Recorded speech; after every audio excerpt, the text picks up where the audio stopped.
आए कलीसिया साथ मिलकर हम हमारे यीशु की आराधना करें, उसकी महिमा गाए, उसके नाम के भजन गाए और हम आत्मा में साथ आके उसकी हम आराधना कर सकते हैं।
से उसकी आराधना करें।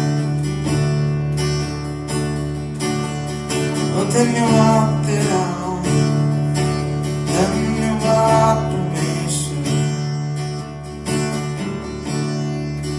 तेरा नाम ऊंचा रहे।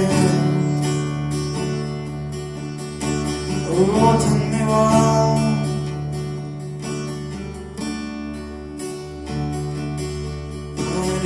परमेश्वर होने पर भी तू मानव रूप धारण किया। परमेश्वर होने पर भी तू मानव रूप धारण किया। प्रभु तेरे इसी प्यारे ने हमको दीवाना बनाया।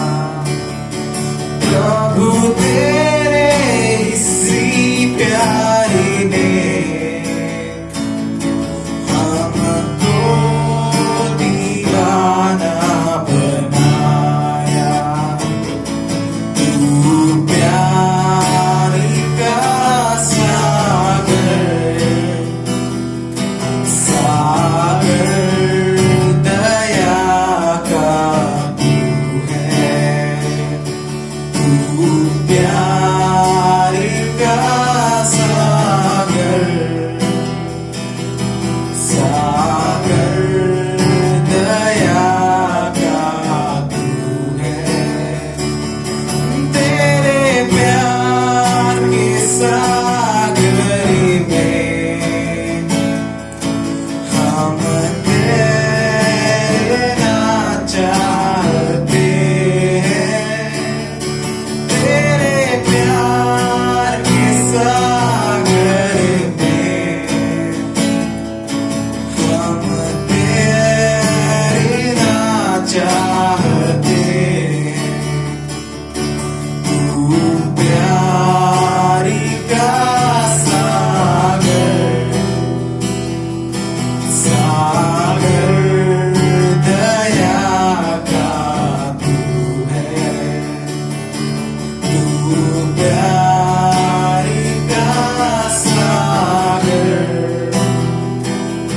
सागर दया का तू है। गहराई मिले सागर की, ऊंचाई मिले आसमां की। गहराई मिले सागर की, ऊंचाई मिले आसमां की। पर कोई नाप ना पाएगा गहराई तेरे प्यार की। पर कोई नाप ना पाएगा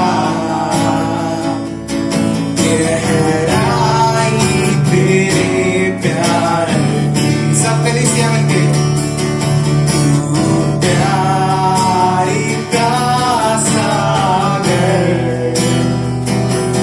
सागर दया का तू है। तू प्यार का सागर,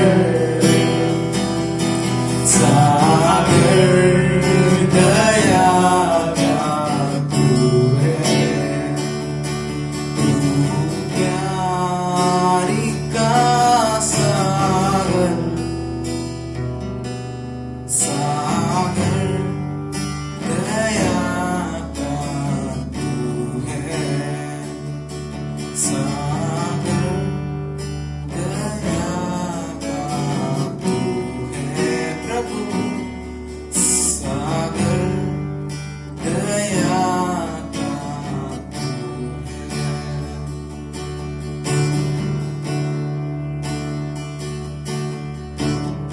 महिमा हो तेरी, महिमा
परमेश्वर। पिता आपके नाम को ऊंचा उठाते हैं परमेश्वर पिता। पिता सारी आराधना पिता हम आपको देते हैं पिता, आपके मधुर नाम को परमेश्वर पिता ऊंचा उठाते हैं और पिता धन्यवाद देते हैं इस समय के लिए। और पिता हम हमारी कली से पिता हमारे सारे परिवार पिता उनको आपके हाथों में सौंपते हैं और यीशु के नाम से मांगते सुनो और कबूल करो, आमीन।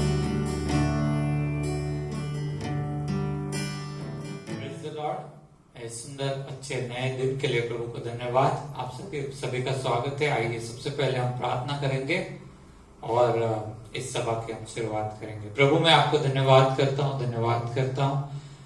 आज का दिन आपने दया है, इसमें हम आनंदित है प्रभु परमेश्वर। आपकी दया सदा हम पर है, हम आपको धन्यवाद करते हैं। आज का वचन बताने के लिए मुझे सहायता कीजिए पवित्र आत्मा, आप सहायता कीजिए। आपके हर एक भलाई के लिए हम धन्यवाद करते, आपकी विश्वास योग्यता के लिए हम आपको धन्यवाद करते, उस पर हम विश्वास करते। प्रभु परमेश्वर इस समय प्रभु परमेश्वर आपके हाथ में सौंपते, जितने भी लोग इसे देखेंगे सभी को आप आशीषित कीजिए और प्रभु परमेश्वर आपके संगति में चलते रहने के लिए सभी को सहायता कीजिए, ऐसे प्रार्थना करता हूँ। हमारी कमी घटी हमारी कमजोरियों को निकाल कर प्रभु हमें सामर्थ्य बनाइए। आज का वचन लोगों को सामर्थ्य बनाए, ऐसा आप होने दीजिए। उनके घर के अंदर जो भी समस्याएं है, तकलीफें है और प्रभु परमेश्वर जो बीमारियां हैं, सभी बातें आज के दिन में प्रभु परमेश्वर के जीवन से निकालिए, ऐसे मैं प्रार्थना करता हूँ। जैसे इस वचन को सुनेंगे प्रभु परमेश्वर, वहां पर उनके घर में काम हो जाए, ऐसे हम प्रार्थना और विनती करते हैं। हर एक को प्रभु परमेश्वर अपना पवित्र आत्मा देकर आशीषित कीजिए, ताकि प्रभु हमारी आंखें खुल जाए, हमारे कान खुल जाए, हमारा दिल खुल जाए, ऐसा होने दीजिए, ऐसे प्रार्थना करते। सारा मान महिमा आदर आप ही को देते यीशु मसीह के नाम से, आमीन आमीन। आइए इस वचन में जाने से पहले मैं प्रभु को धन्यवाद देना चाहूंगा कि ये मौका फिर एक बार प्रभु ने मुझे दिया है और आप सभी लोगों को भी जरूर आज के वचन के द्वारा आनंद मिलेगा, आशीष मिलेगा, जैसे मुझे मिला है। और पिछले रविवार को तो मैं बताना भूल गया, लेकिन हर एक वचन जो यहाँ पर आता है ये सभी के लिए है, उसमें मैं खुद भी हूँ और आप भी है और सभी के लिए ये बाइबल है। कुछ लोग कभी कभी गलती से ऐसा बोल देते हैं मुझे और बहुत सारे पासवानों को, ये तो पासवान ने करना चाहिए, ये तो पासवान ने करना चाहिए, और वो जैसे कि बाइबल को अलग अलग करके देखते हैं, आधा इनके लिए और आधा हमारे लिए। ऐसा नहीं है, ये सभी के लिए है। तो जैसे ये संदेश है आपके लिए और मेरे लिए, दोनों के लिए बहुत ही ज्यादा महत्वपूर्ण है। परमेश्वर जो है उसके भलाई के बारे में आज का संदेश है, परमेश्वर की भलाई और हम और हमारा समाज। आज का मेरा जो विषय है वो है परमेश्वर की भलाई और हम और हमारा समाज। परमेश्वर के राज्य के बारे में मैं थोड़ा सा बताऊंगा, उसके बाद मैं आ रहा हूं इसी विषय पर हम बराबर आएंगे। तो परमेश्वर का राज्य आ गया है, पश्चाताप करो, इस घोषणा के साथ यीशु मसीह आया और परमेश्वर के राज्य में परमेश्वर की भलाई जरूर है और परमेश्वर अपनी भलाई को जरूर बढ़ाते रहता है, दिखाते रहता है, अनुभव हमें देते रहता है। परमेश्वर का राज्य ऐसा जब यीशु ने बोला तो हमें ये चीज समझना चाहिए कि परमेश्वर राज्य कर रहा है, ऐसा वाला राज्य जहां पर परमेश्वर राज्य कर रहा है, उसकी जान पहचान से ही राज्य शुरू होता है। परमेश्वर की जान पहचान से ही राज्य शुरू होता है। हमें मालूम होता है कि परमेश्वर राज्य कर रहा है। अभी जो है भारत देश में हम बोलते हैं बीजेपी का गवर्नमेंट है और मोदी सरकार राज्य कर रही है, ये है वो जो भी है। तो हमें मालूम है कि कौन वहां पर क्या कर रहा है, राज्य कर रहा है। वैसे ही हम परमेश्वर के राज्य में जब भी है तो सारी परिस्थिति परमेश्वर के हाथ में है, परमेश्वर राज्य कर रहा है। ये हमें सबसे पहले समझ में आना चाहिए और ये हमें समझता है, ऐसा मैं विश्वास करता हूं। हम जब पश्चाताप करते हैं, जैसे यीशु ने कहा पश्चाताप करो स्वर्ग का राज्य आ गया है, जब हम पश्चाताप करते हैं तो उस राजा के सामने हम बात करते हैं कि देखो राजा जी, तुम्हारे खिलाफ, तुम्हारे राज्य के खिलाफ हमने बहुत सारी आज्ञाओं को तोड़ा है, हम दोषी है, हम पापी है, हमने गलत किया है, हमें क्षमा कीजिए। इसी को हम पश्चाताप कहते हैं। हम क्षमा के योग्य नहीं, दंड के योग्य है, लेकिन फिर भी राजा जो है, परमेश्वर राजा जो है, वो दयालु है, वो प्रेम करने वाला है। और जब सच्चे दिल से हम माफी मांगते हैं, परमेश्वर हमें माफ करते हैं और उसके राज्य में रहने के लिए हमें अलाउड करते हैं, या रहने के लिए वो मौका देते हैं, आमंत्रण देते हैं, अगर हम सचमुच में पश्चाताप करते हैं तो। आइए एक वचन को पढ़ेंगे, योना की किताब और 3रा अध्याय और 10वां वचन। योना की किताब 3रा अध्याय और 10वां वचन। जब परमेश्वर ने उनको कामों को देखा कि वे कुमार्ग से फिर रहे, तब परमेश्वर ने अपनी इच्छा बदल दी और उनकी जो हानि करने की ठानी थी उसको न किया। परमेश्वर ने देखा कि वे सभी लोग कुमार्ग से या गंदे मार्ग से फिर गए हैं और अच्छा कर रहे हैं, तब परमेश्वर ने उनका नाश करने की जो योजना बनाई थी उसको रोक दिया है, उसको बदल दिया।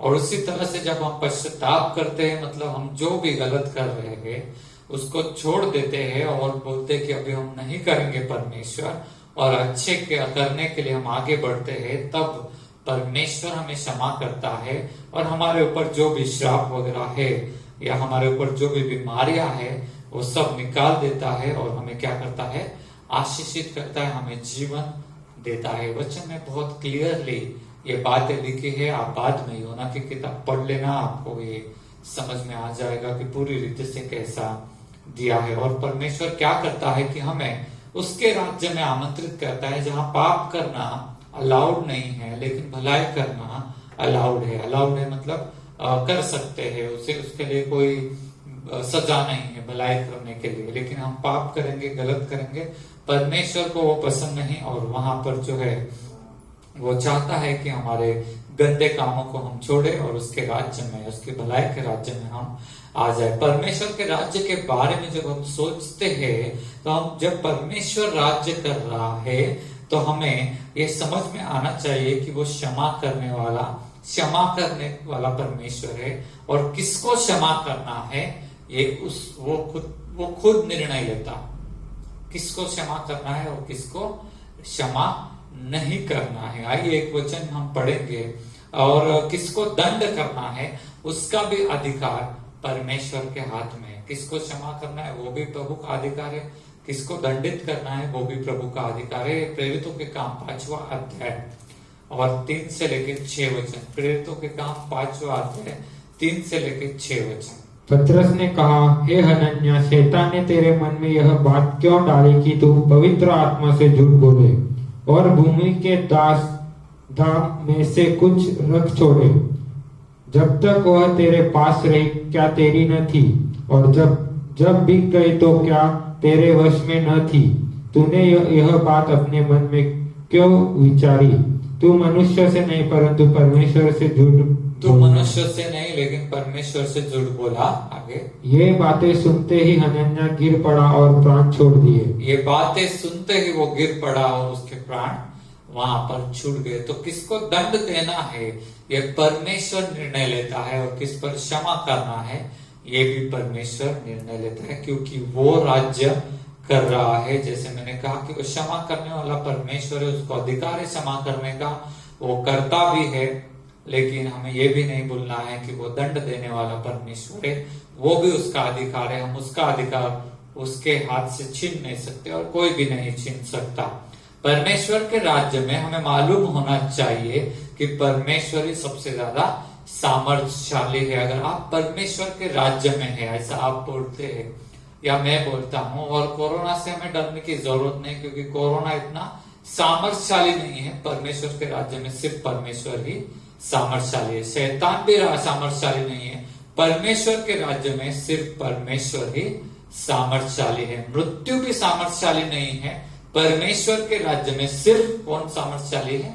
परमेश्वर ही सामर्थ्यशाली। मृत्यु से भी आपको डरने का जरूरत नहीं, कोरोना से भी नहीं, और शैतान से भी डरने का जरूरत नहीं। आप अगर सही पश्चाताप कर रहे हैं, बुरे कामों को छोड़कर अच्छाई करने के लिए आप आगे जा रहे हैं, परमेश्वर आपको क्षमा करता है, आमंत्रित करता है अपने राज्य में। और उसके राज्य में जब हम आ गए हैं, दूसरा कोई सामर्थ्यशाली है नहीं। स्वर्गदूत भी उसके जैसे सामर्थ्यशाली नहीं है, कोई भी उसके जैसा सामर्थ्यशाली नहीं। हालेलुया। इस बात को हमें समझ करके रखना है। मृत्यु से मत डरिए, कोरोना से मत डरिए, शैतान से भी मत डरिए, परिस्थिति से मत डरिए। परमेश्वर का भय आप जरूर रख सकते हैं, क्योंकि वचन हमें सिखाता है जो शरीर और आत्मा का नाश कर सकता है, ऐसे परमेश्वर का भय तुम रखो। लेकिन जो इंसान, जो व्यक्ति सिर्फ शरीर का नाश कर सकते हैं, ऐसे लोगों से तुम मत डरो। मृत्यु से तुम मत डरो, बीमारी से मत डरो। परमेश्वर सामर्थ्य भी है और दया भी करने वाला है। इसके लिए भी हम एक वचन पढ़ेंगे। सामर्थ्य है मतलब वो लोगों को किसी भी तरह से मार डालता है, ऐसा नहीं है। उसकी दया के बारे में हम देखेंगे। व्यवस्था विवरण की किताब 7वां अध्याय और 9वां वचन। व्यवस्था विवरण की किताब 7वां अध्याय और 9वां वचन। जैसे मैंने कहा कि दंड देने का अधिकार परमेश्वर को है, जरूर है, लेकिन हमें ये भी नहीं भूलना है कि वो दया करने वाला भी परमेश्वर है। वो सामर्थ्य है, दंड देने वाला है, करुणामय है, क्षमा करने वाला है, लेकिन दया भी करने वाला है। और उसे दया करने में अच्छा लगता है। इस वचन को हम पढ़ेंगे। इसीलिए जान रख कि तेरा परमेश्वर यहोवा ही परमेश्वर है। यह विश्वास योग्य ईश्वर है जो तेरा परमेश्वर यहोवा परमेश्वर है। यह विश्वास योग्य परमेश्वर है जो उससे प्रेम रखता है, जो उससे प्रेम रखता है और उसकी आज्ञाएं मानता है, और उसकी आज्ञाएं मानता है। उसके साथ वह 1000 पीढ़ी तक अपनी वाचा का पालन करता है। उसके साथ वह 1000 पीढ़ी तक अपनी वाचा का पालन करता है। 1000 पीढ़ी तक परमेश्वर दया करता है। हालेलुया। तो परमेश्वर की दया मनुष्य की दया की जैसी थोड़ी सी नहीं है, इतनी है कि हम उसको ठीक से गिन नहीं सकते। तो यस, परमेश्वर उसके राज्य में सामर्थ्यशाली है, लेकिन उसके साथ साथ परमेश्वर उसके राज्य में दया करने वाला भी है। परमेश्वर उसके राज्य में दंड देने वाला भी है, न्याय करने वाला भी है, लेकिन क्षमा करने वाला भी है। हमें परमेश्वर का राज्य परमेश्वर से शुरू होता है, हमें समझ में आना ही चाहिए। बाकी लोगों से हमें डरने का जरूरत नहीं है। परमेश्वर सचमुच में दया करने वाला है। आप उससे प्रेम करो, उसकी आज्ञाओं को मानो, और उसकी भलाई का अनुभव, उसके प्रेम का अनुभव पीढ़ी दर पीढ़ी आपको और आपके पीढ़ियों को जरूर आते रहेगा। परमेश्वर न्याय करने वाला परमेश्वर है और प्रेम करने वाला भी परमेश्वर है। आइए एक और वचन हम पढ़ेंगे। ये बात हमें मालूम है, लेकिन फिर भी हम पढ़ते हैं। लोगों को ऐसा लगता है परमेश्वर न्याय ही करेगा। नहीं नहीं नहीं, ऐसा नहीं। वो प्रेम भी करता है और न्याय भी करता है। सिर्फ प्रेम है और न्याय है ही नहीं, ऐसा भी नहीं है। परमेश्वर न्याय करने वाला भी और प्रेम करने वाला ही है। परमेश्वर का वचन ऐसा कहता है, परमेश्वर ने जगत से इतना प्रेम किया कि उसने अपना एकलौता पुत्र दे दिया, ताकि जो कोई उस पर विश्वास करे उसका नाश ना हो, परंतु वह अनंत जीवन पाए। परमेश्वर ने अपने पुत्र को जगत में इसलिए नहीं भेजा कि उसके द्वारा न्याय की आज्ञा की जाए, परंतु इसलिए भेजा कि उसके द्वारा जगत को बचा लिया जाए, जगत को न्याय से बचा लिया जाए। तो परमेश्वर न्याय तो जरूर करता है, लेकिन प्रेम की वजह से उसने अपने पुत्र को इस जगत में भेजा, ये हमें मालूम है। परमेश्वर सर्वज्ञानी है। सर्वज्ञानी मतलब हर एक बात का ज्ञान उसे है। आगे आने वाले 1000 पीढ़ी में, 2000 पीढ़ी में क्या होगा, भविष्य में क्या होगा, क्या क्या नहीं होगा, सभी बातें परमेश्वर को पहले से मालूम है। सर्वज्ञानी, सब कुछ पीछे क्या हो गया, आगे क्या होने वाला है, सब कुछ प्रभु को मालूम है। आइए एक वचन हम पढ़ेंगे, दानियल की किताब 2 अध्याय और 29 वचन। दानियल की किताब 2 अध्याय और 29वां वचन। हे राजा, जब तुझको पलंग पर यह विचार आया कि भविष्य में क्या क्या होने वाला है, तब भेदों को खोलने वाले ने तुझको बताया कि क्या क्या होने वाला है। हे राजा, जब तुझे विचार आया भविष्य में क्या होने वाला है, तो भेदों को खोलने वालों ने तुझको बताया कि क्या क्या होने वाला तो है। मतलब भेदों को खोलने वाले परमेश्वर ने, वो पूरा अध्याय हम नहीं पढ़ रहे, दानियल के द्वारा राजा को बताया कि आगे आने वाले 4 राजा कौन से होंगे, 5 राजा कौन से होंगे, आगे आने वाली परिस्थिति क्या होगी, ये सारी बातें उस अध्याय में दी है। तो भविष्य में क्या है, राजा सोच रहा था अपने जगह पर कि आगे क्या होगा, कौन राजा होगा, कैसा होगा, और प्रभु ने वो सारी बातें वहां पर प्रकट की। और ये हमारे लिए है कि प्रभु सर्वज्ञानी है, आगे आने वाले पीढ़ियों में, राजाओं में क्या होने वाला है, प्रभु को सब कुछ मालूम है। परमेश्वर महिमामय है, परमेश्वर सामर्थ्य है, परमेश्वर अधिकार में है, परमेश्वर राज्य कर रहा है, परमेश्वर सामर्थ्य है, ज्ञानी है, परमेश्वर सबसे बड़ा है, दया करने वाला, क्षमा करने वाला है। ये सब बातें हमें मालूम है। और परमेश्वर, एक और बात मैं बता रहा हूं, उसकी महिमा को छोड़कर हमारे बीच में रहने के लिए आया, और परमेश्वर ने हमारे बीच में रहकर हमारी सेवा की। बाइबल में यीशु मसीह कहता है, मैं सेवा करवा के लेने के लिए नहीं, लेकिन सेवा करने के लिए आया।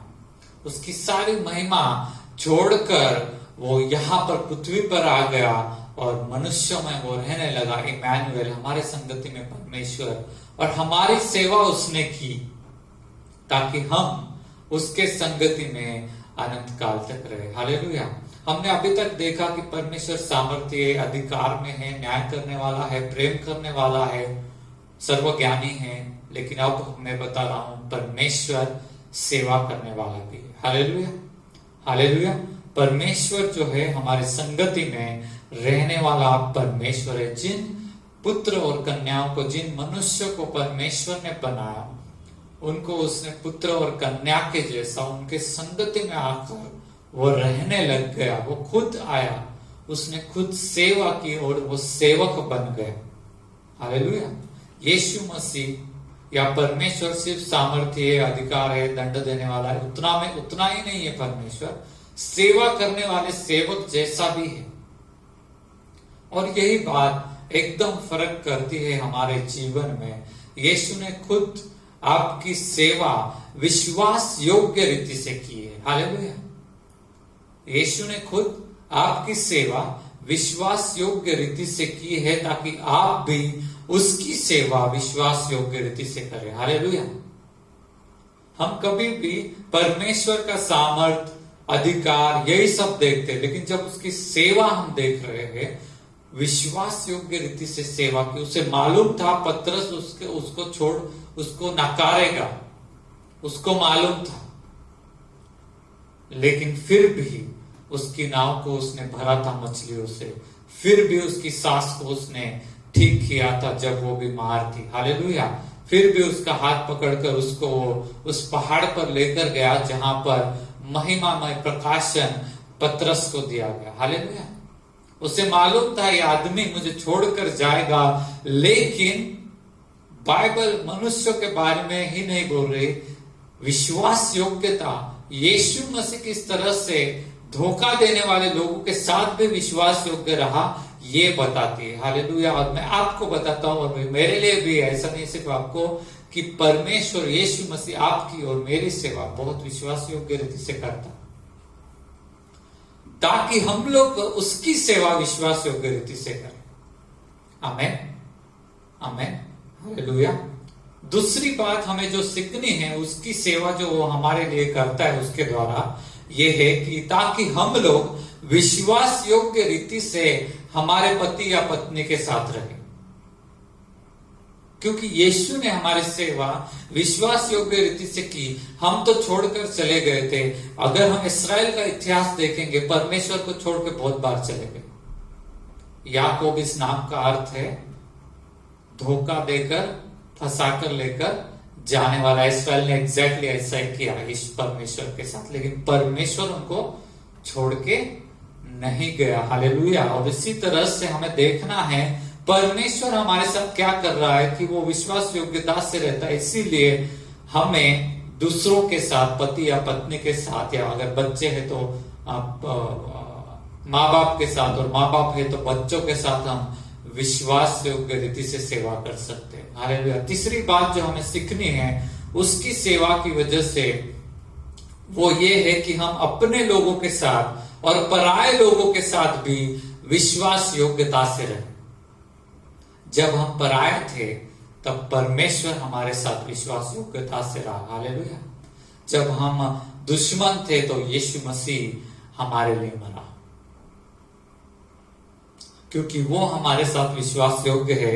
इसलिए हम अपने और पराये लोगों के साथ विश्वास योग्यता से रह सकते हैं। कितनी बार आपने पाप किया परमेश्वर के सामने और अविश्वासी होकर उसे छोड़कर चले गए, और फिर भी जब आपके ऊपर संकट आया, आपने पुकारा, आपने बोला मेरे लिए प्रार्थना कीजिए भाई, मेरे पास ये संकट है, वो संकट है, अब परेशानी आ गई, तो आपने देखा होगा कि उस वक्त परमेश्वर ने आपकी सुनी और आपको वहां से भी छुड़ा करके लेकर आया। परमेश्वर लोगों के साथ सेवक बनकर एकदम विश्वास योग्य रीति से रहता है। मैं यीशु के जीवन से यह बात सीखता हूं और देखता हूं। आज का हमारा विषय है परमेश्वर की भलाई, हम और हमारा समाज। तो मैं परमेश्वर की भलाई के बारे में बातचीत कर रहा हूं। 2 मिनट पहले मैं आपको बता रहा था कि परमेश्वर कितना सामर्थी है, कितना महान है, कितना ज्ञानी है। लेकिन मैं आ गया हूं अपने विषय पर कि परमेश्वर की भलाई हमारे लिए ये है कि वो सेवक के जैसे हमारी सेवा करता है। किया था जब वो शरीर में था, तभी भी क्या, आज भी करता है। हम कितनी बार परमेश्वर को छोड़कर दुनियादारी में गए, फिर भी जब संकट आया प्रभु ने हमारा साथ दिया।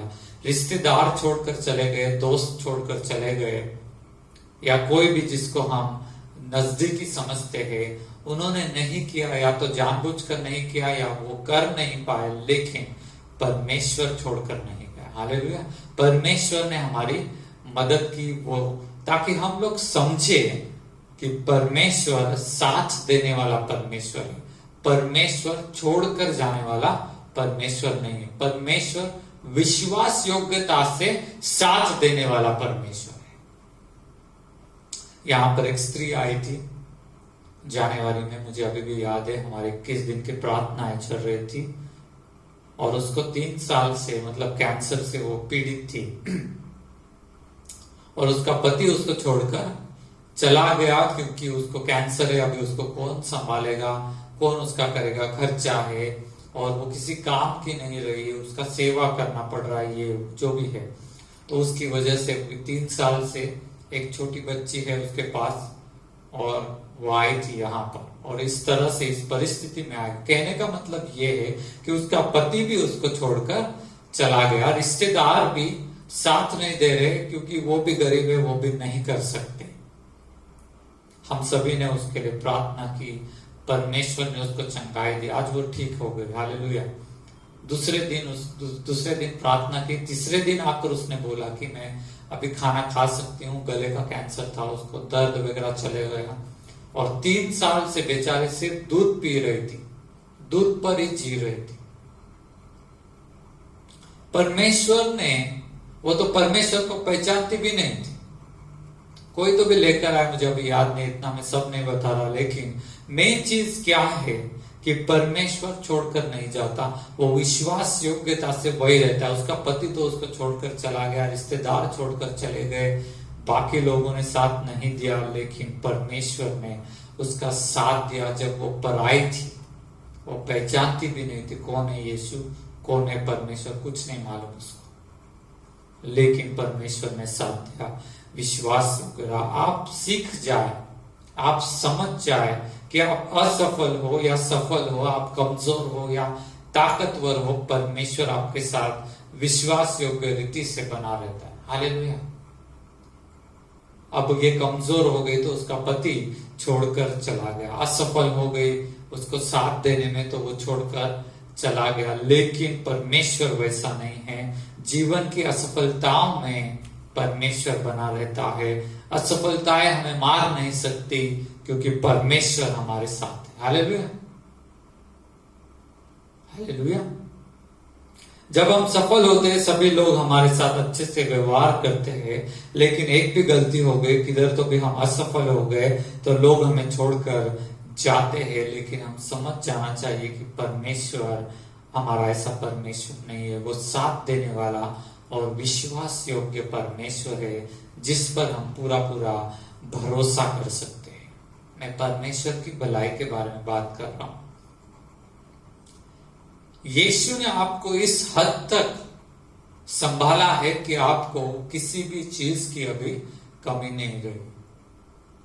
आप बोलेंगे मेरे पास ये कमी है, वो कमी है। आज हो सकती है, मैं आपको गारंटेडली बताता हूं, परमेश्वर साथ छोड़ता नहीं, परिस्थिति को वो बदलते जाता है और भलाई और भलाई भलाई करते जाता है। बहुत सारे मेरे कलीसिया के लोग हैं, मैं जो बात कर रहा हूं, उनके जीवन में ये सच्चाई की बात है कि इस हद तक उसने संभाल करके रखा है, आशीषित करके रखा है कि किसी भी चीज की आज क्वारंटाइन होने के बाद भी कमी नहीं है, कुछ कमी नहीं है, सब कुछ है अभी। उसी तरह से आप भी इस तरह से, ये जो कमी नहीं है, ये जो मैं बात कर रहा हूं, जो परमेश्वर ने हमें संभाला है, वैसे ही हम देखेंगे परमेश्वर की तरफ और वैसे ही हम क्या करेंगे, दूसरे लोगों के लिए जो गरीब है, जो अभी कमी में है, कमजोरी में है, उनको भी इस तरह से संभाल पाएंगे कि उनके भी जीवन में कुछ भी कमी ना रहे। हालेलुया। जब हम परमेश्वर की भलाई को इस तरह से हमारे जीवन में देखते हैं, तभी तो हम दूसरों के लिए इस तरह से भलाई कर सकते हैं कि भाई हमको तो प्रभु ने इतना अच्छा संभाला, चलो हम भी तुमको संभालेंगे। जहां तक हम संभाल सकते हैं अच्छे तरीके से हम करेंगे और किसी भी चीज की कमी ना हो, वहां तक हम संभालने की कोशिश जरूर करेंगे। क्या होता है जब हम अपने जीवन में चाहते हैं कि हमें किसी भी चीज की कमी ना हो, लेकिन जब हम दूसरों को देखते हैं तब हम सोचते हैं अरे उतना मिल गया, उसको बहुत हो गया, उसको क्या जरूरत है, उसको क्या जरूरत है ज्यादा पैसे का, इतना में उतना में महीना उसका चल सकता है।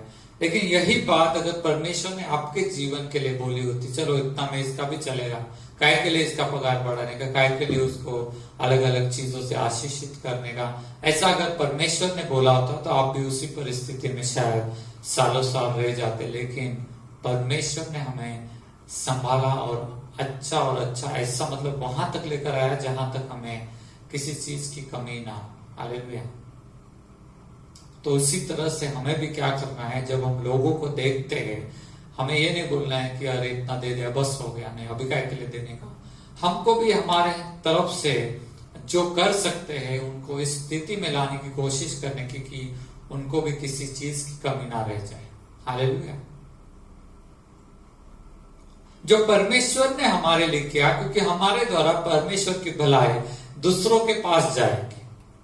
जब दूसरों के पास जाने का टाइम आता है तो हम कंजूस हो जाते हैं, या हमारे लिए चाहिए रहते हैं तो हमें बहुत सारा चाहिए रहता है। इन दिनों में विश्वास करता हूं कि आप भी योग्य और अयोग्य ऐसे दोनों लोगों को आप संभालेंगे, उनको भी किसी बात की कमी ना हो, इस तरह से आप उनके लिए भी सेवा करेंगे, क्योंकि प्रभु ने आपकी सेवा की। हालेलुया। एक और बात हम इससे सीख सकते हैं, यीशु ने आपको संभाला, ये जानकर आप आनंद के साथ और भरपूरे के साथ योग्य और अयोग्य लोगों को संभाल सकते हैं। बहुत बार क्या होता है, मसीह लोग जो योग्य है, मैं भी ऐसा ही था, मैंने पहले ही बोला कि मैसेज मेरे लिए भी है, जो योग्य है बस हम उनको ही संभालना चाहते हैं, जो अयोग्य है उनके पास हम देखना नहीं चाहते। लेकिन जब हम खुद अयोग्य थे तब प्रभु हमारे पास आया था, ये हम भूल जाते हैं। जो योग्य है उसको आशीषित करना बहुत आसान है। वचन ऐसा कहता है कि अन्य जाति लोग भी ऐसा ही करते हैं। जो लोग तुमको सलाम करते हैं उनको सलाम करना, जो लोग तुमसे प्रेम करते हैं उनसे प्रेम करना बहुत आसान है। अन्य जाति लोग भी ऐसा ही करते हैं।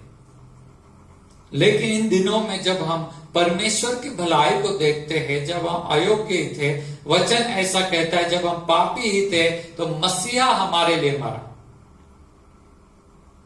उसने हमारे लिए कुछ तो भी किया और कुछ तो भी नहीं, बहुत कुछ किया, अपनी जान हमारे लिए दी। यीशु ने हमें संभाला ताकि हम ना मर जाए। जब हम अयोग्य थे, पापी थे, परमेश्वर के दुश्मन थे, एक भी आज्ञा हम परमेश्वर की मानते नहीं थे, फिर भी हमारे लिए उसने जान दिया। जब हम वही चीज दूसरों के बारे में सोचना चाहिए तो हमें सोचना चाहिए, ये नहीं सोचना चाहिए ये आदमी योग्य है या अयोग्य है। हमें ये सोचना चाहिए कि प्रभु ने क्या किया हमारे लिए जब हम अयोग्य थे, और वही बात हमें दूसरों के लिए करनी है। यही बात सीखना मसीह लोगों के लिए बहुत इंपॉर्टेंट है। यहीं पर हम गलती करते हैं और हम योग्य लोगों को बराबर हम संभालते हैं और अयोग्य लोगों को तुच्छ जानते हैं, उनको ज्यादा होता है, उनको ध्यान नहीं देते। यीशु को हमारा ध्यान जो है, हमारे लिए यीशु ने क्या किया ये हमको जब समझ में आता है तो यीशु चाहता है कि हम भी दूसरों के लिए ऐसा ही करें, चाहे वो योग्य है या नहीं है, उससे कोई लेना देना नहीं। मैं आपको बताता हूं, उद्धार के लिए दुनिया का कोई भी इंसान योग्य है ही नहीं। तो यीशु ने जैसा किया, यीशु जैसे हमारे साथ सेवक बनकर हमारी सेवा की, भले हम अयोग्य थे, योग्य थे, जैसे भी थे, उसी तरह से हमें लोगों के साथ करना है। हमें इस हद तक संभाला कि हमें किसी चीज का कमी ना हो, उसी हद तक हमको लोगों को लेकर जाना है। चाहे वो अयोग्य है, अयोग्य है, उनको बताना है कि परमेश्वर की भलाई इस तरह से है। सभी के लिए परमेश्वर भलाई करता है। बहुत बार क्या होता है, मैं एक चर्च में था, नाम नहीं लूंगा, और वो लोग बता रहे थे हमने बहुत सारे गरीब लोगों के लिए अच्छा किया, ये किया, वो किया, वो सब किसी भी काम का आया नहीं। कोई भी मतलब किसी का भी दिल बदला नहीं, कोई भी चर्च में आया नहीं। अभी हमने करना छोड़ दिया है। अभी हम पैसा खर्चा नहीं करते बिल्कुल भी गरीब लोगों के ऊपर, और हमने वो छोड़ दिया। देखिए हम क्यों थक जाते हैं भलाई करके, क्योंकि हम जो है हमारी सुविधा के अनुसार और हमारे उद्देश्य के अनुसार भलाई कर रहे हैं। यीशु को किसी की भी सेवा या भलाई करके कुछ भी दुख होता नहीं। क्यों नहीं होता, मैं एक्सप्लेन करता हूं, और आपको भी आज के बाद नहीं होगा। अगर ये बात आपको समझ में आ गई तो आप ऐसे रुकेंगे नहीं। फिर बहुत बार हम ऐसा कुछ चालू करते हैं और फिर रुक जाते हैं, हमें दुख होता है, कुछ तो भी किसी ने कुछ बोल दिया, किसी ने कुछ कर दिया, किसी ने कुछ हुआ नहीं, वहां पर तो हम रुक जाते हैं। और मैं विश्वास करता हूं आज का एक समझने के बाद आप नहीं रुकेंगे। यीशु भी बहुत सारे लोगों के साथ भलाई करता है, लेकिन अगर उन्होंने कुछ किया नहीं तो यीशु को दुख क्यों नहीं होता, ये मैं आपको बताने की कोशिश करता हूं, जिसकी वजह से आपको भी आगे चल के दुख नहीं होगा। यीशु अपनी भलाई दूसरों को देता है अलग अलग तरीके से, चाहे वो सच्चाई बताकर हो, चिन्ह चमत्कार देकर हो, या परिस्थिति बदल कर हो, या सफलता देने के बाद देकर हो, या किसी भी तरीके से प्रेम देकर हो। जो अकेला है, जो सोचता है मेरे से कोई प्रेम नहीं करता, परमेश्वर अपना प्रेम उससे देता है और अपनी भलाई वहां पर प्रकट करता है। जो संकट में है, प्रभु से वहां से छुड़ाता है, वहां पर चमत्कार होता है, और ऐसा करने से प्रभु को दुख नहीं होता बिल्कुल भी। क्यों? क्योंकि प्रभु ने वो भली चीज, अच्छी चीज उस व्यक्ति के लिए दी है, की है। परमेश्वर ने जो भी आपको अच्छा दिया, वो देने के बाद उसको कुछ भी दुख लगा नहीं। मैं आपको एक उदाहरण बताता हूँ, ये उदाहरण जैसे आपको समझेगा, आपको भी उसके बाद कभी भी दुख नहीं लगेगा। अगर आपने किसी के लिए भलाई की और वो आदमी आपको छोड़कर चला गया, या वो औरत आपको छोड़कर चली गई, तो आपको दुख नहीं होगा। और ये उदाहरण ऐसा है, समझो एक आदमी है, गरीब है, उसको मैं बोलता हूं मैं तुमको एक बाइक खरीद करके देता हूं, कुछ पैसे देता हूं, तुम दूध बेचने का व्यवसाय करो, बिजनेस करो, और मैं उसको एक बिजनेस तैयार करके देता हूं, सब कुछ मैं उसको एक गिफ्ट के रूप में देता हूं, और बोलता हूं ये तुम करो, इससे तुम्हारा जीवन सुधर जाएगा, तुम्हारी गरीबी चली जाएगी और तुम्हारा घर सही से चलेगा। और वो घर पे जाता है और बाइक को लेता है, घर पे जाता है, और क्या करता है कि दारू, गांजा, ड्रग्स ये सब बेचना शुरू करता है, वही बाइक का इस्तेमाल करके। क्योंकि वो सोचता है दूध बेचूंगा, धीरे धीरे पैसा आएगा, उससे तो अच्छा है, इसमें ज्यादा फायदा है, चलो मैं ये करता हूं। और बाद में एक दिन पुलिस उसको पकड़ लेगी कभी ना कभी, और जेल में चला जाएगा, और उसका सारा परिवार तकलीफ में आएगा, गाड़ी को भी ले लेंगे पुलिस, और वो जेल में चला जाएगा। अभी तकलीफ किसको हुआ?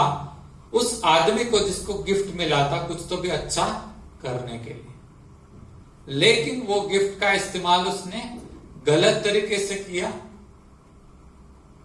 और तकलीफ किसको हो गया? उसी आदमी को हुआ जिसको गिफ्ट मिला था।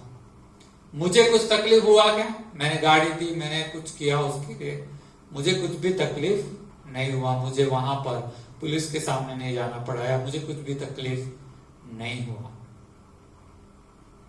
ये सब मैंने उसके लिए किया था ताकि वो खुद वहां पर आशीषित हो जाए, सही तरीके से जीवन जिए, उसका गरीबी चला जाए, उसका परिवार अच्छे से रहे, इसके लिए उसको मैंने दिया था करके। वो संभाल नहीं पाया, वो ठीक से चला नहीं पाया। अगर वो मेरी आज्ञा को मानता, अगर वो मेरी सलाह को मानता, दूध बेचता, ईमानदारी से धंधा करता, तो शायद आगे चल के मैं उसको टेम्पो भी दे देता। मैं सब उदाहरण के लिए दे रहा हूं, यीशु हमारे साथ क्या करता।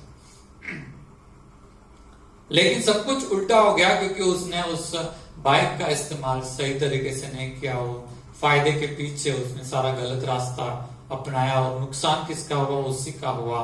मैं आपको बताता हूं, जब परमेश्वर यीशु मसीह किसी के लिए कुछ भलाई करता है, वो उसके जीवन को बनाने के लिए रहता है, उससे यीशु मसीह का कोई नुकसान नहीं। समझ में आया आपको? यीशु का कुछ भी नुकसान नहीं है। अगर आपको दिया गया भलाई अगर आपने सही से इस्तेमाल नहीं किया तो नुकसान जो होगा वो सिर्फ आपका ही होगा, आपके परिवार का होगा, यीशु का नहीं होगा। और इसीलिए यीशु जब भी भलाई करता है तो उसको दुख नहीं होता किसी की भलाई करके, क्योंकि उसका खुद का कोई नुकसान होने वाला नहीं है। वो भलाई तो इसलिए करता है ताकि आपकी भलाई हो जाए, ताकि आपका जीवन सुधर जाए, आपको आशीष मिले, आप सही रीति से रहे। इसीलिए आपको अलग अलग तरीके के गिफ्ट दिए जाते हैं। यीशु का कोई फायदा नहीं है और नुकसान भी नहीं। हालेलुया। और वैसे ही जब हम दूसरों के लिए, दूसरों की भलाई के लिए कुछ करते हैं, जैसे मैंने ये बाइक का और इस आदमी का उदाहरण दिया, हमको क्यों दुख लगना चाहिए? हमारा कोई नुकसान नहीं होने वाला। परमेश्वर हमारे लिए रोज भलाई करता है, वैसे वो हमारे लिए करता ही रहेगा। हम भलाई क्यों कर रहे हैं दूसरों के लिए? ताकि वो लोग आशीषित हो जाए। हम भलाई क्यों कर रहे हैं दूसरों के लिए? ताकि उनको जीवन और बहुतायत का जीवन मिले। हम भलाई क्यों कर रहे हैं दूसरों के लिए? क्योंकि यीशु ने हमारे साथ भलाई किया, इसके लिए हम उनके साथ भलाई कर रहे हैं, हमारे फायदे के लिए नहीं कर रहे। क्या आप बात को समझ में आ गए? यीशु का उसमें कुछ फायदा नहीं, वैसे ही हमारा भी कुछ फायदा नहीं उसमें। उनके लिए हम करते हैं क्योंकि हम यीशु के जैसा सब कुछ करना चाहते हैं। उसी तरह से यीशु ने हमें पवित्र आत्मा दिया है, उसका प्रेम दिया है, उसकी चंगाई दी है, पवित्र आत्मा के वरदान भी दिए हैं, अलग अलग स्वर्गीय आशीषें दी है। ये सब हमारे लिए। अगर हम उसका इस्तेमाल करेंगे तो हमारा जीवन बदल कर रह जाएगा। हालेलुया। अगर उसमें हम बने रहेंगे पवित्र आत्मा में, उसके वचन में, तो हमारे लिए फायदा होने वाला है।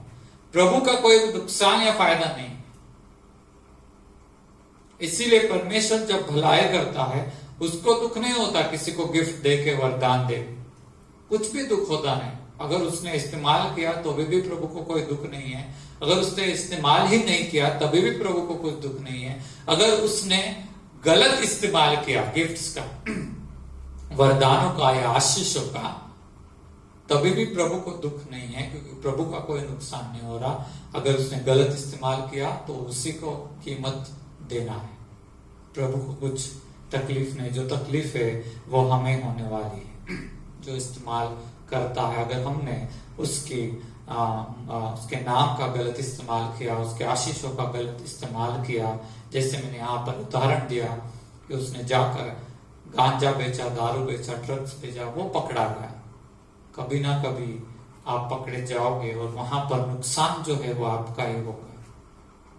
प्रभु को कुछ भी दुख नहीं होने वाला कि अब उसने आपके साथ भलाई किया, इसके लिए उसको दुख नहीं होने वाला। उसने तो दिया था आपको अच्छाई के लिए, आपने क्या इस्तेमाल किया ये आपका पर्सनल वैयक्तिक बात है। उसके ऊपर निर्भर करता है कि आपको फायदा होते जाएगा या नुकसान होते जाएगा। अगर इस्तेमाल ही नहीं किया, अगर मैंने उसको गाड़ी दिया और उसने जाके कुछ भी उसका इस्तेमाल नहीं किया, फिर भी नुकसान तो उसी का है। उसका घर नहीं बसेगा, उसके परिवार में तकलीफ रहेगी, फाइनेंशियल आर्थिक तकलीफ रहेगी, मेरा कुछ नहीं जाना। वैसे ही प्रभु का कुछ भी बिगड़ता नहीं, प्रभु स्वर्ग में है, प्रभु का कोई नुकसान नहीं। प्रभु ने पवित्र आत्मा, वरदान, आशीषें और चंगाई, प्रेम, ये सब हमको दिया है ताकि हमारी भलाई हो, हमारा जीवन बदल जाए, हमारा जीवन नया हो जाए। इसके लिए प्रभु ने ये सब हमें दिया है। प्रभु को किसी की भी भलाई करके, चाहे वो योग्य है या अयोग्य है, किसी की भी भलाई करके कुछ भी दुख होता नहीं है। और वैसे ही आपको भी नहीं होना चाहिए, क्योंकि आपने उसकी भलाई के लिए किया था। आपने जो किया वो आपने किया। अगर उन्होंने उसका इस्तेमाल ठीक तरीके से नहीं किया तो आपकी कोई गलती नहीं और आपका कोई नुकसान भी नहीं। अगर हो गया ऐसा, आपको लगता है कि मेरा नुकसान हो गया, मेरा पैसा चला गया, तो मैं आपको बताता हूं, परमेश्वर हमारा भलाई करने वाला परमेश्वर। हालेलुया। जो भी नुकसान लोग आपका करते हैं उसका भी कीमत यीशु ने क्रूस पर दिया है। हालेलुया। क्या आप बात समझ रहे हैं? जब आप किसी के लिए भलाई करते हैं, आपको वहां पर मेहनत लेनी पड़ती है, पैसा डालना पड़ता है। जो भी आपने किया उस व्यक्ति के लिए, अगर उसने गलत इस्तेमाल किया या ठीक से नहीं इस्तेमाल किया, तो सारा कीमत यीशु ने ऑलरेडी क्रूस पर भर करके दिया है। आपको वो जरूर वापस मिल जाएगा। कोई भी इंसान आपका नुकसान या शैतान भी प्रभु का और प्रभु के लोगों का नुकसान नहीं कर सकता। हमें ऐसा लगता है कि अरे ऐसा नहीं होना चाहिए था, ऐसा नहीं होना चाहिए था, बस अब मैं कभी भी नहीं करूंगा। जैसे वो कलीसिया के लोगों ने मुझे बताया तो मुझे बहुत दुख हो गया। वो लोग रुक गए, वो लोग बोले अभी हम गरीबों को वगैरह कुछ देते नहीं है, हम लोग रुक गए। मैं भी ऐसा ही था, ऐसा कुछ नहीं कि मैं कुछ नया हूं, लेकिन परमेश्वर ने इन बातों को आज हमारे लिए लाया। इसलिए वरदान हो या पैसा हो या भलाई हो या सफलता हो, ये सब देकर प्रभु को दुख नहीं होता। और ये सारी बातें परमेश्वर हमें देता है ताकि हम उससे सीखें और दूसरों के साथ भलाई करें। ये हमारी भलाई के लिए, हमारा जीवन बदलने के लिए और हमारे द्वारा दूसरों का जीवन बदलने के लिए परमेश्वर हमारे साथ करता है। इसमें परमेश्वर का फायदा और नुकसान कुछ भी नहीं है। परमेश्वर की आज्ञा मानने से परमेश्वर का कुछ फायदा और नुकसान नहीं है। परमेश्वर की आज्ञा मानने से सिर्फ हमारा ही फायदा और नुकसान है। लोगों को इंस्टेंटली मिलने वाला आशीष वगैरह बहुत ही अच्छा लगता है, चमत्कार वगैरह बहुत ही अच्छा लगता है। मुझे भी अच्छा लगता था, आज भी लगता है, ऐसा नहीं है। लेकिन जब भी उनको कुछ पढ़ाई के लिए दिया जाए, बाइबल अभ्यास करो ऐसा बोला जाए, फिर वो लोग वहां पर आना नहीं चाहते, वो खुद अभ्यास नहीं करना चाहते। क्योंकि परमेश्वर का जो बड़ा चित्र है, बड़ा योजना है, उनकी उसकी तरफ उनका ध्यान नहीं। सिर्फ मुझे क्या प्रॉफिट मिल रहा है उतना ही उनका ध्यान रहता है। जो फटाफट फायदा मिलता है वो उनको चाहिए। परमेश्वर आपको सिखाना चाहता है उसके मार्ग, उसके रास्ते, जहां पर शांति है, जहां पर आनंद है। मैंने पिछले दिनों में कहा कि परमेश्वर जिस तरह से हमारे साथ भलाई करता है, उसी तरह से हमें योग्य और अयोग्य दोनों लोगों के साथ भलाई करनी है।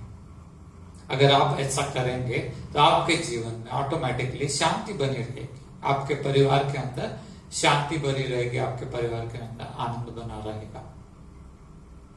लेकिन आप अगर ये सुनेंगे ही नहीं कभी और करेंगे ही नहीं, तो फिर आपके जीवन में बार बार अशांति आएगी। क्योंकि प्रभु ने जो शांति का गिफ्ट दिया था उसको आपने सही से इस्तेमाल किया ही नहीं, या इस्तेमाल ही नहीं किया।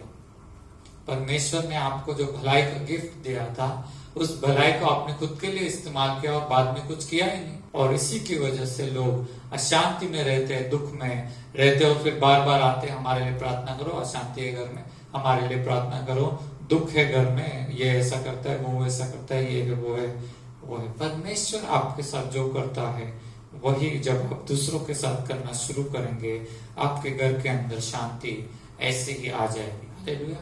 बनी रहेगी शांति। जो गिफ्ट आपको दिया है वो बना रहेगा वहां पर, जो आनंद आपको दिया है वो बना रहेगा।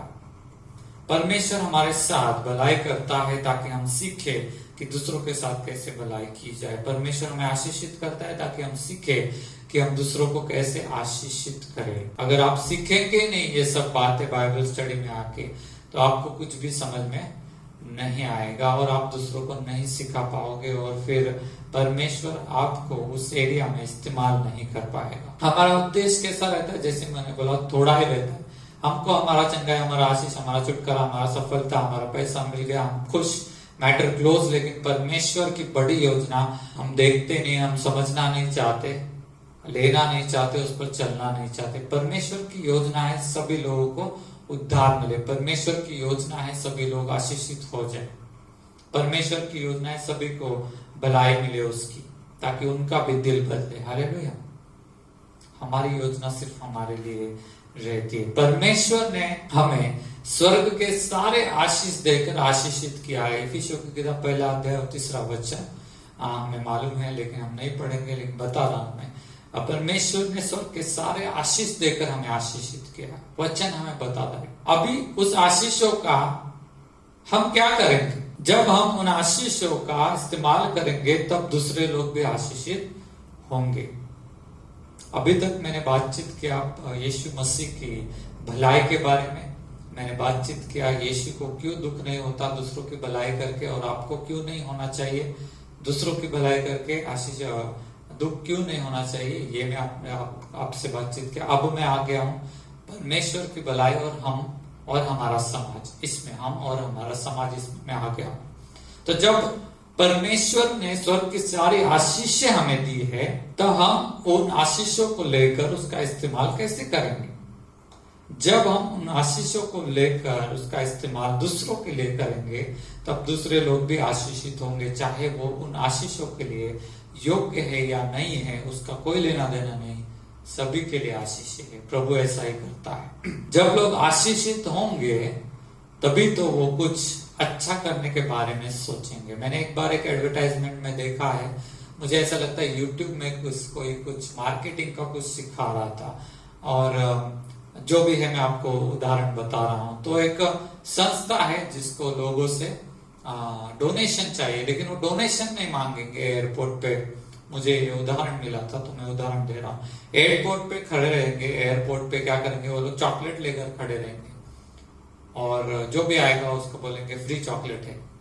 तो लोग ले लेते हैं, रुक जाते हैं, तो फ्री क्यों है, आपको नहीं, हम लोग ये संस्था के लिए है, और क्या आप हमारे लिए 100 रुपया दे सकते हैं क्या? अभी फ्री चॉकलेट ले लिया, कुछ तो फ्री में मिल गया, तो लोगों को भी लगता है चलो भाई 100 रुपया मैं इसको दे देता। तो पहले मांगते नहीं ये लोग, पहले क्या करते?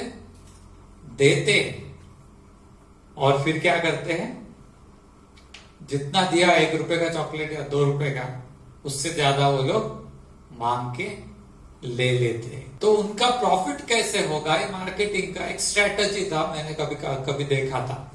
ठीक है, तो उनका फायदे के लिए वो लोग खुद को अच्छा दिखाने की कोशिश करते हैं, अच्छे से बर्ताव करते हैं। अगर कोई नहीं भी देता तो झगड़ा नहीं करते वो लोग, कोई प्रॉब्लम नहीं, चॉकलेट लेके आप जा सकते हैं। तो लेकिन मैं जो यहाँ पर कह रहा हूं, हमारे पास जो आशीष आ गई है, भलाई आ गई है, ये हमारे फायदे के लिए नहीं है, हमें वो दूसरों को देनी है ताकि उनका फायदा हो जाए और वो भी भलाई करना सीखे। जैसे ही उनको चॉकलेट मिला, वो लोग भी 100 रुपया देने के लिए तैयार हो गए। मनुष्य का ये स्वभाव है, जब उनके साथ कोई अच्छा करता है तो उनके साथ, जो मेरे साथ अच्छा करता है उसके साथ मैं अच्छा करूंगा। ये मनुष्य का नॉर्मल और जनरल स्वभाव है। ऐसे ही हम जब अन्य जाति लोगों के लिए, दूसरे लोगों के लिए हम जब भलाई करते हैं, हम जब आशीष देते हैं, हमें जो मिले हैं वो आशीष जब हम उनको देते हैं, तब जाकर वो सीखते हैं कि दूसरों के लिए हम भी भलाई करें। जब तक लोगों को परमेश्वर की भलाई, चंगाई ये सब नहीं मिलेगा, तब तक लोग दूसरों के लिए भलाई, चंगाई करना शुरू नहीं करेंगे। आप बोलेंगे आप मार्केटिंग का स्ट्रेटेजी बाइबल में इस्तेमाल कर रहे, नहीं, बाइबल का स्ट्रेटजी मार्केटिंग वालों ने लेकर रखा। परमेश्वर लोगों को भलाई देता है, इसलिए नहीं कि उनसे कुछ फायदा हो जाए, लेकिन इसलिए कि उनका जीवन बदले और वो भी पाप का मार्ग छोड़कर भलाई करना सीखे। हालेलुया। और जब हमारे पास, मैंने कहा कि हमें सारे स्वर्गीय आशीष देकर परमेश्वर ने आशीषित किया है, उन आशीषों का हम क्या कर रहे हैं? जब उन आशीषों को हम इस्तेमाल करेंगे, दूसरों को देंगे, तभी तो दूसरों का दिल भी बदलेगा, वो लोग भी परमेश्वर के जैसे भलाई करने के लिए आगे आएंगे। जब तक हम लोगों तक परमेश्वर की भलाई, चंगाई, प्रशिक्षण, प्रेम पहुंचाएंगे, तभी लोगों को वो मिलेगा और तभी उनका जीवन बदलेगा। जब लोगों का जीवन बदलेगा तभी वे एक दूसरे को नहीं लूटेंगे। हालेलुया। हमारे समाज में हम बोल रहे डॉक्टर लूट रहे हैं, वकील लूट रहे हैं, सब्जी वाले लूट रहे हैं, ये लूट रहे, ऐसा क्यों हो रहा है? क्योंकि स्वर्गीय आशीष उनके पास नहीं है। स्वर्गीय आशीष क्यों नहीं? क्योंकि आपको दी है और आपने वो दी नहीं। जब आप देना शुरू करेंगे और लोग लेना शुरू करेंगे, तभी तो लोगों को भी लगेगा चलो मैं लूटूं क्यों, मुझे तो परमेश्वर से आशीष मिल रही है, मैं क्यों लूटूं, मैं क्यों फंसाऊं, मैं भी भलाई करता हूं क्योंकि मेरे साथ किसी ने भलाई की है। हालेलुया। जब हम लोगों को देंगे तो उनका जीवन बदलेगा। वो लोग एक दूसरे को नहीं फंसाएंगे, नहीं लूटेंगे, झूठ नहीं बोलेंगे और हमारा समाज बदलेगा। हालेलुया। हम चाहते हैं बदलाव को, लेकिन रास्ते पर जाके हम नारे लगाते, कोर्ट में जाके केस करते। परमेश्वर का मार्ग क्या है? ये मार्ग है कि मैंने तुम्हारे साथ भलाई की, तुम जाकर भलाई करो, तो दो लोग भी भलाई करना सीखेंगे। लोग एक दूसरे के द्वारा आशीषित होंगे। आज क्या हो रहा है? लोग एक दूसरे को लूट रहे हैं। जब परमेश्वर की भलाई, परमेश्वर की आशीष उनके पास फ्री में आएगी, बहुत सारे दिनों तक, सालों तक, जैसे आपके पास आई, एक दिन आ गया, हो गया, छोड़ दिया, ऐसा नहीं। बहुत सालों तक परमेश्वर आपके साथ भलाई करते रहा, तब जाके आपका दिल बदला, तब जाके आपको समझ में आया कि परमेश्वर हमारे साथ विश्वास योग्य, झूठ बोलने की जरूरत नहीं, परमेश्वर को धोखा देने की जरूरत नहीं। वैसे ही होगा जब हम ये भलाई के काम करते रहेंगे, परमेश्वर जो है हमारे द्वारा उनका दिल बदलेगा, पवित्र आत्मा उनका दिल बदलेगा। हमारे समाज में लोग एक दूसरे को फंसाना छोड़कर, एक दूसरे से झूठ बोलना छोड़कर, एक दूसरे के लिए आशीष का कारण बनेंगे। ये होप है हमारे देश के लिए, ये आशा है हमारे देश के लिए। इसी को दूसरे शब्दों में बोला गया है, उठ और प्रकाशमान हो, तुम ही जगत की ज्योति हो। हालेलुया। ये सब शब्द जो इस्तेमाल किए हैं, जगत की ज्योति वगैरह, ये यही बात हमें बता रहे हैं। परमेश्वर की ये बड़ी योजना है और हमारी योजना क्या रहती है? हमें आशीष मिले, हमें चंगाई मिले, हमें सफलता मिले, पैसा मिले, बस। उसके आगे हम कुछ भी सीखना नहीं चाहते और करना नहीं चाहते। लेकिन जब हम परमेश्वर की योजना में शामिल हो जाएंगे, हमारा परिवार, हमारा समाज आशीषित होगा, ज्यादा शांतिमय होगा, ज्यादा सफल होगा और परमेश्वर की भलाई में, प्रेम में बढ़ते हुए हमें नजर आएगा। आज भारत देश में हर कोई हर किसी से झूठ बोल रहा है। ये सारी चीजें बदलेंगी, वक्त लगेगा, लेकिन आपको आपका रोल परमेश्वर आज बता रहा है। परमेश्वर की भलाई आपके पास जैसे आई, वैसे आपको दूसरों को देनी पड़ेगी। परमेश्वर की स्वर्गीय आशीष आपके पास जैसे फ्री में आई, वैसे आपको फ्री में देनी पड़ेगी। लेकिन हम क्या करते? हमने उनको मदद की, ऐसा किया, फिर अभी वो लोग अच्छा नहीं हुआ, हम छोड़ के चले, हमको दुख हो गया, अभी बस। ये सब करने से हमें कौन रोक रहा है? सोचने वाली बात है। और मैं बताता हूं, जब तक हम इस परमेश्वर की योजना को समझकर उसमें शामिल नहीं होते, तब तक हम अपनी योजना में रहते हैं। और उसमें शामिल नहीं होने की वजह से कुछ लोगों ने हमें दुख दिया, कुछ लोग हमें छोड़कर चले गए, कुछ लोगों ने हमें लूट लिया, इसलिए हम परेशान हो गए, नाराज हो गए, दुखी हो गए और भलाई करना हमने छोड़ दिया, आशीषित करना हमने छोड़ दिया, हम रुक गए, क्योंकि हमारे उद्देश्य कुछ और थे। हम सोच रहे थे मैं इसकी भलाई करूंगा। आज भी मैं इन बातों का अनुभव लेता हूँ। कुछ लोग सोचते हैं कि इस पासवान की मैं कुछ भलाई करूंगा, फिर आगे जाके ये मेरे बहुत सारे काम में आएगा। तो मतलब उनका क्या है कि भाई मुझे इससे प्रॉफिट हो आगे जाके, इसीलिए वो मेरी भलाई करते हैं। लेकिन जहां पर जो है परमेश्वर हमें अपनी भलाई इसलिए देता है कि लोगों का दिल बदल जाए, लोग बुराई छोड़कर भलाई के रास्ते में आ जाए। इसीलिए परमेश्वर हमें अपनी भलाई देता है, इसलिए नहीं कि उसका कोई फायदा हो। अगर हम अभी भी फायदा और नुकसान ही सोच रहे हैं कि मैं भी इसकी भलाई करूंगा तो आगे जाके ये मेरी भलाई करेगा, इसीलिए मैं भलाई कर रहा हूं, तो आपको दुखाने वाला ही है। आप परेशान होने वाले हो, नाराज होने वाले हो, और नाराज होकर हम अच्छे काम जो वरदान वगैरह मिले हैं, आशीषें मिले, उनको इस्तेमाल करना हम रोकने वाले हैं, क्योंकि हम नाराज है लोगों से। हमने कुछ अच्छा किया, उन्होंने हमारे साथ अच्छा नहीं किया, हम नाराज हो गए, काम रुक गया। नहीं, हमको रुकना नहीं। प्रभु हमारे साथ जब रुका नहीं, प्रभु हमारे साथ जब हम अयोग्य है तभी भी काम कर रहे हैं, तो हमें भी ऐसे ही करना पड़ेगा। यही रास्ता है, यही मार्ग है जो प्रभु ने हमें बताया है। स्वर्ग छोड़कर वो सेवा करने के लिए आ गया, उसका सेवा का लाभ हम उठाते हैं, हमें बहुत अच्छा लगता है। लेकिन जब वो बोलता है तुम जाकर इसी तरह से मूर्ख लोगों की, अयोग्य लोगों की सेवा करो, योग्य लोगों की भी सेवा करो, तब हमें सिर्फ योग्य लोग अच्छे लगते हैं और अयोग्य लोगों को हम छोड़ देते हैं या नाराज हो जाते हैं, दुख में आ जाते हैं। धोखा दिया इसीलिए हम मरमरिंग करते हैं, बड़बड़ करते हैं और पता नहीं और क्या क्या करते हैं, और परमेश्वर के इस बड़े और अच्छे प्लान को हम छोड़ देते हैं। लोगों का जीवन बदले, हमारा समाज बदले।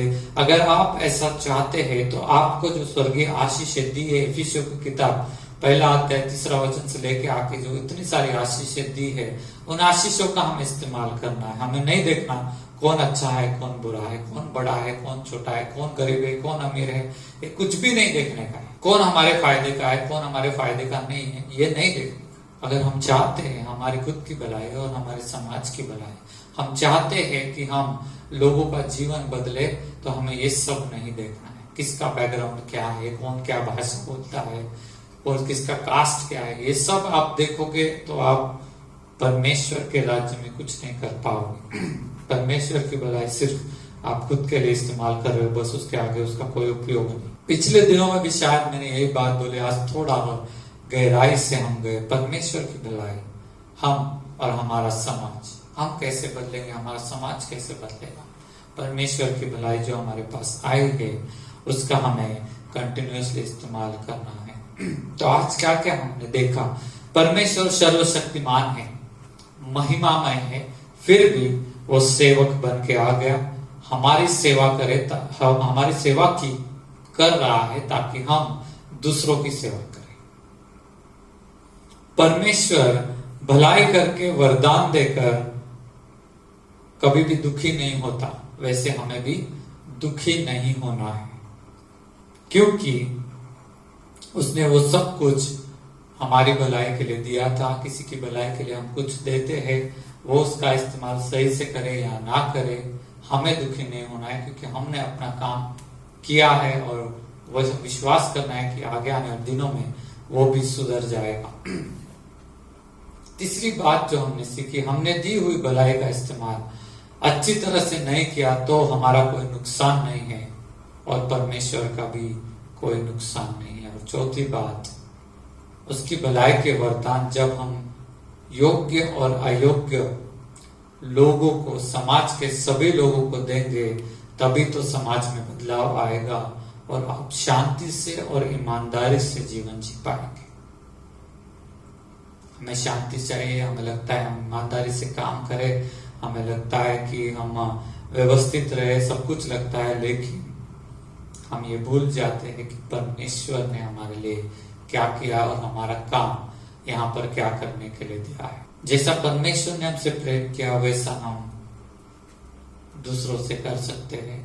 जैसा परमेश्वर ने हमारा सेवा किया, वैसा हम दूसरों का सेवा कर सकते हैं। जैसा परमेश्वर ने हमारे अपने आप को अर्पण किया, वैसा हम भी अर्पण कर सकते हैं और उसके द्वारा हमारे जीवन में और दूसरों के जीवन में बड़े बदलाव को हम देख सकते हैं। प्रभु आपको इन वचनों के द्वारा आशीषित करे। आइए हम प्रार्थना करते हैं। प्रभु, मैं आपको धन्यवाद करता हूँ, स्तुति करता हूँ इस वचन के लिए। सचमुच में प्रभु, मुझे, मेरे घर को, सचमुच में प्रभु, मुझे और मेरे घर को और मेरे कलीसिया को और हमारे समाज को आपकी भलाई की जरूरत है। और हमें प्रभु परमेश्वर इस वचन अनुसार हमें दिए गए भलाई का इस्तेमाल करते रहने की जरूरत है। जितने भी लोग दुख में चले गए, नाराज हो गए, प्रभु आज इनको आप पूरी तरह से चंगाई दीजिए, ऐसे प्रार्थना करता हूँ। प्रभु, हम प्रार्थना करते हैं कोविड-19 और दूसरी किसी भी बीमारी से जितने भी लोग बीमार हैं उनको भी प्रभु आप स्पर्श कीजिए, उनको चंगाई दीजिए। प्रभु परमेश्वर आपकी भलाई दीजिए, उनको आशीष बोलते। प्रभु, जितने लोग आज फाइनेंशियल आर्थिक रीति से कमजोर हो गए हैं, उनके पास शायद खाने के लिए नहीं हो, कपड़े के लिए नहीं हो, लाइट बिल भरने के लिए नहीं हो, मुझे पता नहीं कैसी कैसी परिस्थिति हो गई लोगों की, हम प्रार्थना करते हैं आप उनको आशीषित कीजिए प्रभु, उनकी समस्या में से उनको छुड़ाइए, नए जॉब्स उनको दीजिए प्रभु, नया काम उनको दीजिए प्रभु। और वो परमेश्वर आपके इस भलाई के मार्ग पर हम सभी को चलते रहने के लिए, बिना नाराजगी के, निराशा के, हम सभी को सहायता कीजिए। आमीन। आइए गीत गाकर हम लोग जो है अपना अर्पण जो है वो देंगे।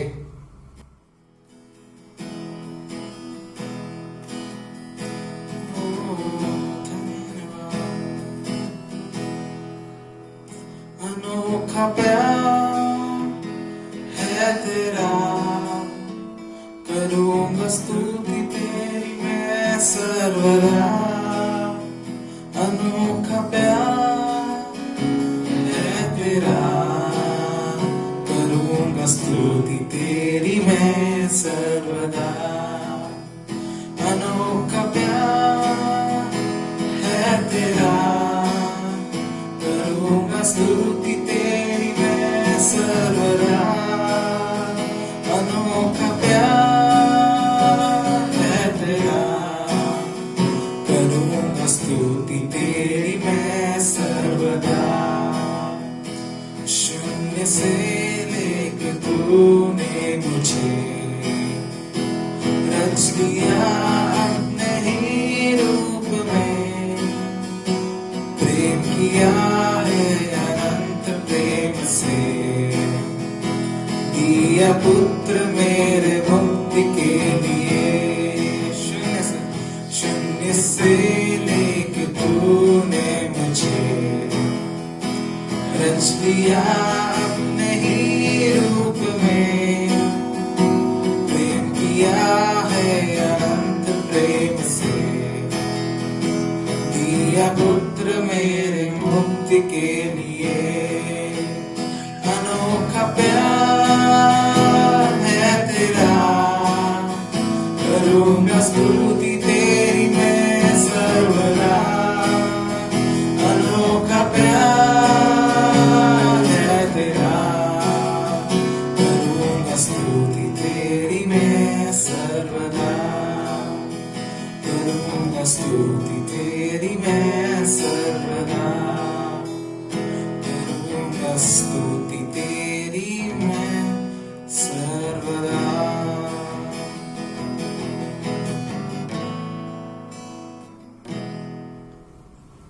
परमेश्वर, आपको धन्यवाद करते हैं इस अर्पण के लिए। इस अर्पण को आशीषित कीजिए। ये सब कमाने के लिए आपने हमें सामर्थ्य बनाया, सुरक्षित रखा, आने जाने में आप हमेशा रहे, इसीलिए प्रभु हम काम कर सके। प्रभु, हम आपको धन्यवाद करते हैं। और प्रभु परमेश्वर, ये अर्पण आपके चरणों में लाते हैं, इसका इस्तेमाल आपके राज्य के लिए कीजिए। जितने लोगों के पास आज नहीं है प्रभु परमेश्वर, हमें मदद करने के लिए और अधिक हमें सामर्थ्य कीजिए। उसके साथ साथ हम जिनकी मदद ही नहीं कर सकते, कर पाए, प्रभु परमेश्वर आप उनकी मदद कीजिए, उनकी जरूरतों को पूरा कीजिए, ऐसे मैं प्रार्थना और विनती करता हूँ। जिनके जॉब चले गए हैं या कम सैलरी हो गया है, उनकी जरूरत आप पूरी कीजिए। इन दिनों में नए जॉब दीजिए और प्रभु परमेश्वर सभी परिस्थिति को आपके हाथ में लीजिए, ऐसे प्रार्थना करते हैं। हमारा दशमांश, हमारा अर्पण भी बढ़ता जाए, ऐसा होने दीजिए, ऐसे मैं प्रार्थना करता हूँ यीशु मसीह के नाम से। हम प्रार्थना करते हैं प्रभु परमेश्वर, जितने भी बिजनेसेस है अभी नहीं हो रहे हैं बहुत सारे लोगों के, प्रभु हम प्रार्थना करते हैं आने वाले दिनों में उनको भी अच्छा बिजनेस दीजिए।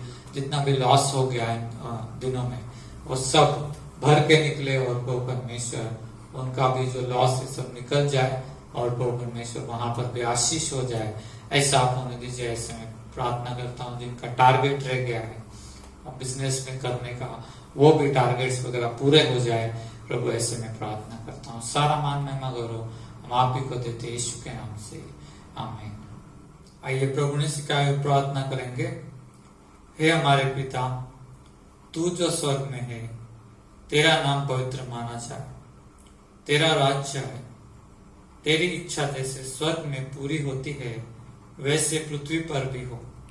हमारे दिन भर की रोटी आज हमें दे, और जिस प्रकार हमने अपने अपराधियों को क्षमा किया है वैसे तू भी हमारे अपराधों को क्षमा कर, और हमें परीक्षा में न ला परंतु बुराई से बचा, क्योंकि राज्य और पराक्रम और महिमा सदा तेरी हो, आमीन। आइए आखिरी आशीष लेंगे। यहोवा आशीष दे और तेरी रक्षा करे, यहोवा तुझ पर अपने मुख का प्रकाश चमकाए और तुझ पर अनुग्रह करे, यहोवा अपना मुख तेरी ओर करे और तुझे शांति दे, आमीन।